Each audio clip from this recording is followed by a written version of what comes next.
ಆಮೇಲೆ ಪ್ರತಿಯೊಂದು ಕೇಂದ್ರದಲ್ಲೂ ಕೂಡ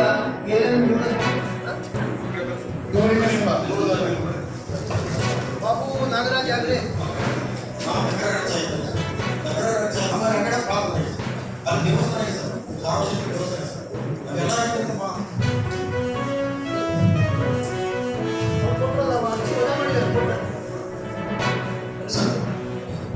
ಸರ್ ಅವರು ನೋಟಿಸ್ ಕೊಟ್ಟಿಲ್ಲ ಸರ್. ಆ ನೋಟಿಸ್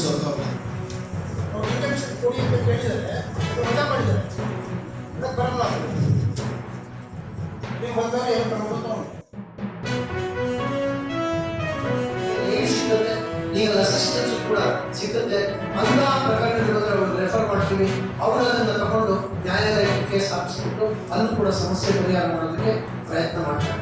ಮತ್ತು ಬೇರೆ ಬೇರೆ ಇಲಾಖೆಗಳಿಗೆ ಹೋಗ್ತಕ್ಕಂಥ ಅಪೀಲ್ ಹೋಗ್ತಕ್ಕಂಥ ಹೈಕೋರ್ಟ್ ಹೋಗ್ತಕ್ಕಂಥ ಇದ್ರೆ ಅದನ್ನು ಕೂಡ ಗೈಡ್ ಮಾಡಿ ಅವರಿಗೆ ಸರಿಯಾದ ರೀತಿಯಲ್ಲಿ ಮಾರ್ಗದರ್ಶನವನ್ನ ನಾವು ಮಾಡ್ತೀವಿ. ಅದನ್ನ ಅರ್ಥ ಮಾಡಬೇಕು. ಯಾವುದೇ ಸಾರ್ವಜನಿಕ ಅಧಿಕಾರಿ ಅಥವಾ ಸರ್ಕಾರಿ ಅಧಿಕಾರಿಗಳಿಗೂ ಕೂಡ ನಿಮ್ಮ ಮೇಲೆ ದ್ವೇಷ ಇರಲ್ಲ, ನಿಮಗೆ ಅವ್ರ ಮೇಲೆ ದ್ವೇಷ ಇರಬಾರ್ದು. ಅದಕ್ಕೋಸ್ಕರ ಒಬ್ರಿಗೊಬ್ರು ಎದುರು ಬದಲಾಗಿ ಮಾತಾಡ್ಕೊಳ್ಳೋದ ಅವಶ್ಯಕತೆ ಇಲ್ಲ. ನಿಮ್ ಮೇಲೆ ಇದ್ದು ನನಗೆ ಹೇಳಬೇಕು, ಇಬ್ರು ಕೂಡ ನಾನು ಒಂದು ತೀರ್ಮಾನವನ್ನು ಇಲ್ಲಿ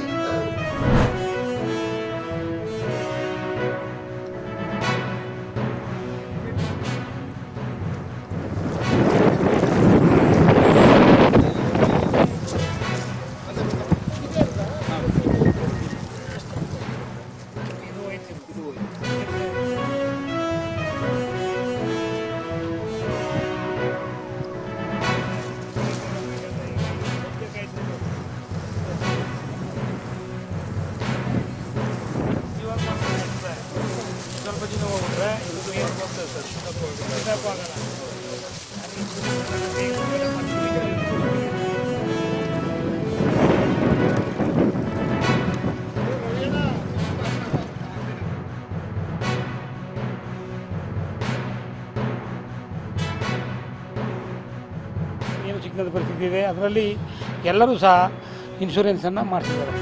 ಹಾಗಾಗಿ ಅವ್ರಿಗೆಲ್ಲರೂ ಇನ್ಶೂರೆನ್ಸ್ ಬರುವಂಥ ಮಟ್ಟದಲ್ಲಿದೆ.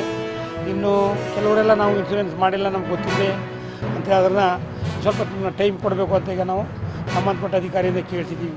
ಹಾಗಾಗಿ ಇಲ್ಲಿ ಬಹಳ ಮುಖ್ಯವಾಗಿ ಈ ಮಟ್ಟಕ್ಕೆ ಸ್ವಲ್ಪ ಇದೆ. ಇನ್ನೊಂದೇನಾದ್ರು ಒಂದು ತಿಂಗಳ ಮಟ್ಟಿಗೆ ಹೋದರೆ ಎಲ್ಲ ಕಡೆ ನೀರಿಗೆ ಹಾಹಾಕಾರ ಆಗ್ತದೆ, ಜಾನುವಾರುಗಳಿಗೆ ಮೇವಿಲ್ಲದೆ ಆಗ್ತದೆ. ಹಾಗಾಗಿ ನಾವು ಗೋಶಾಲೆಗಳನ್ನ ತೆರಿಬೇಕೆ ಅಥವಾ ಮೇವನ್ನು ಕೊಡಬೇಕೆ ಅನ್ನೋದ್ರ ಬಗ್ಗೆ ಈಗ ಚರ್ಚೆಯನ್ನು ಮಾಡಿದ್ದೀವಿ.